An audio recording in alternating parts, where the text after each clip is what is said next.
আসসালামু আলাইকুম। আসলে শুধু নিউজ দেখি, ইন্ডিয়ার কিছু নিউজ দেখতে আছি বর্তমানে, মানে খুব ভাইরাল হইতে আছে।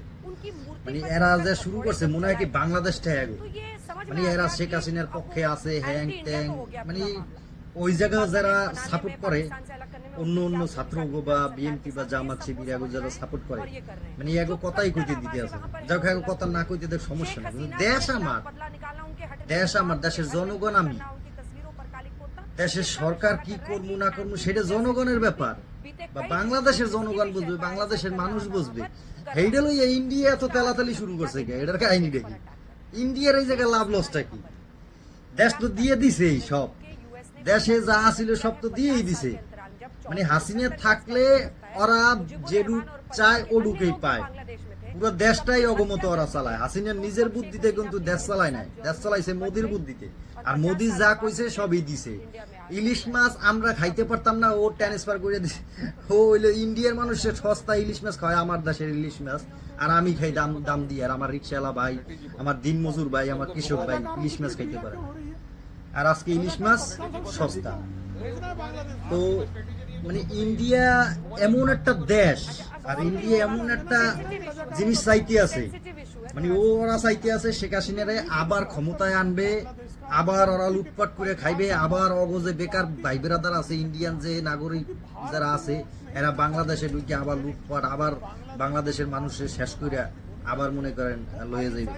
এত সোজা, এত সোজা।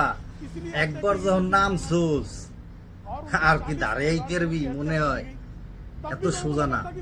তোমরা যারাই ফাল মারো ইন্ডিয়ায় বইয়া, কাজ হবে না। আসো, খেলা হবে, খেলা হবে। খেলার সময় তো পলাইছো, তা খেলবা কি? তোমরা যেটা চাইতে আছো ওটা কোনোদিন সম্ভব না। শেখ মুজিবের অবদান আছে, বই পুস্তক পড়ে, কারণ আমাকে বয়স কম, আমরা জানি না, বই পুস্তক পড়ে বুঝছি। দাদা দাদি নানা নানি মুরব্বীকে সবার দেশ শুনছি। আবার জিয়াউর রহমানের কম কম ই নাই, ঠিক আছে? দেশ স্বাধীন আমরা করছি, তোমরা সহযোগিতা করছো, তোমাকেও এই জন্য ধন্যবাদ। তোমাকেও কম দেয় না, এই জন্য তোমাকেও রেসপেক্ট করে। কিন্তু তোমরা যে মানে দেশটাই আমাকে হেরম দাবি করবা, এই জিনিস তো মাইনে নেবে না বাঙালি। বাঙালির এত বোকা পাইব না, বাঙালি বোকা না, বাঙালিরে বোকা পাইব না। তোমরা যে ধান্দায় আছো ওই ধান্দার বাংলাদেশে চলতে পারবে না তোমাকে। তোমরা ঢুকাও, বাঙালি মারো, তোমরা প্রশাসনের জায়গায় তোমার ইন্ডিয়ান প্রশাসন ঢুকাও, তোমরা এয়ারপোর্টে তোমাদের ইন্ডিয়ান লোক ঢুকাও, আর করাইবে আনে। আসো, তোমরা যদি খেলতে চাও তাহলে আসো, খেলি, সমস্যা নাই। তোমরা ওই জায়গা বিয়ে যতই ফাল মারো আর কাজ হইতে লাগে না।